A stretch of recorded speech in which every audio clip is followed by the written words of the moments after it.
So I'm a O.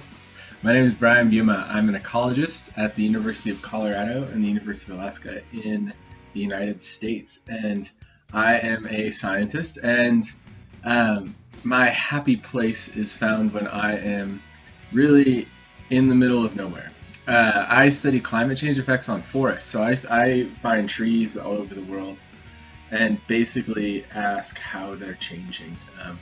Things like fires or logging or windstorms or landslides, all that stuff. So my true happy place is when I'm in the trees, at some interesting place, trying to discover new things. In particular, I like going out on big expeditions. I love that feeling when I'm leaving, and then when I'm coming back, because when I'm leaving, I don't know if it's going to work. And when I'm coming back, I'm usually happy with what we found.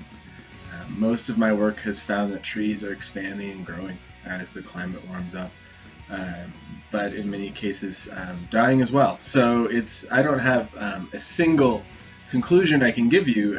It's interesting wherever you're at, and so I would encourage you to do as much local ecological work as you can, because we need information everywhere. Thanks.